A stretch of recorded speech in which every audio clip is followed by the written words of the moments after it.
মনু নদীর উপর দিয়ে চালিতাছড়া এলাকায় জনগণের চলাচলের একমাত্র সম্বল লোহার ফুটব্রিজটি।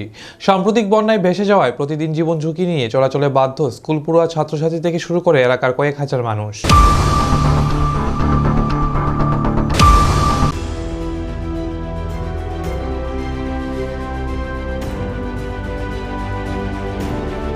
সাবরুম আগরতলা জাতীয় সড়কের পাশ দিয়ে বয়ে চলা মনু নদীর উপর নির্মিত একটি লোহার ফুটব্রিজ চলিতাছড়ি এলাকাকে সাবরুমের হরিণা বাজারের সাথে সংযুক্ত করত।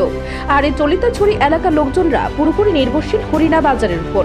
বর্তমানে অবস্থা এতটাই খারাপ যে এলাকার সচেতন নাগরিক থেকে শুরু করে ছাত্রছাত্রী সহ এলাকার সকলের দাবি যেন আপাতত এই ব্রিজ দিয়ে চলাচলের বিকল্পের জন্য একটা ব্যবস্থা করা হয়, কারণ আপাততকালীন অবস্থায় চলিতাছড়ি এলাকার লোকজনদেরকে বেশ কয়েক কিলোমিটার পথ ঘুরে যেতে হচ্ছে। এমনিতে লোহার ফুট ব্রিজটির অবস্থা ছিল খুবই জরাজীর্ণ, তার উপর সাম্প্রতিক প্রবল বর্ষণে লোহার ফুট ব্রিজটি জলের তোড়ে ভেসে যায়, যার ফলে বর্তমানে খুবই বিপজ্জনকভাবে এক প্রকার জীবন হাতে নিয়ে এলাকার লোকজনরা এই লোহার ফুট ব্রিজটির পাশে নির্মীয়মান অর্ধ সমাপ্ত লোহার ব্রিজ দিয়ে পারাপার করতে বাধ্য হচ্ছে। উল্লেখ্য, প্রতিদিন এই ব্রিজটি দিয়ে 10 থেকে 15,000 লোক যাতায়াত করেন। আর এই লোহার ব্রিজটির নির্মাণ কাজ শুরু হয়েছিল আজ থেকে প্রায় 14-15 বছর আগে, কিন্তু কোনো এক অজ্ঞাত কারণে এই ব্রিজটির কাজ এখনো সম্পূর্ণ করা যায়নি। এই এলাকার লোকজনের দাবি এই ব্রিজটি যেন অতি দ্রুত সম্পন্ন করা হয় এবং বর্তমানে প্রশাসন যেন আপাতত লোহার নির্মীয়মান ব্রিজটির উপর দিয়ে চলাচলের জন্য উদ্যোগী হন। সমস্যা তো ডেইলি তো কষ্ট,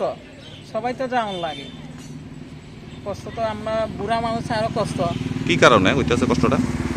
ব্রিজ হইতেছে না, এত বছর 14-15 বছর হয়েছে কমনি। এক্ষণে আপনারা ওই দিক থেকে আসার রাস্তা কি? রাস্তা তো দেখেন না কি অবস্থা। আগে ফ্যান ব্রিজ আসলে এটা ভাঙিয়ে গেছে গায়ে, এখন ইয়ে তো হইতেছে না।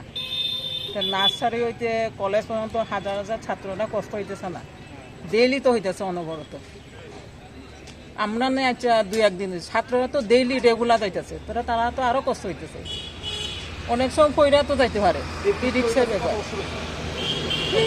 2011 না 12-তে তো হয়েছে, এত বছর থাকে না ব্রিজ।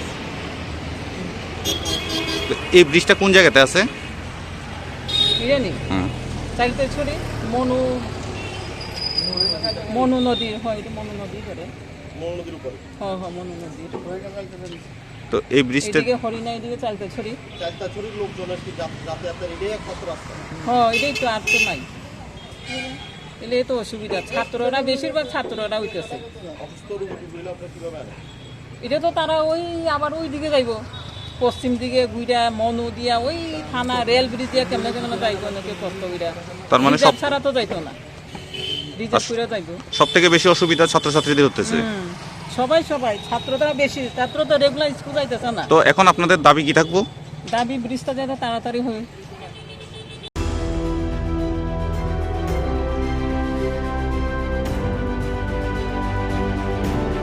সাবরুম প্রতিনিধি রিপোর্ট, এশিয়ান টাইমস।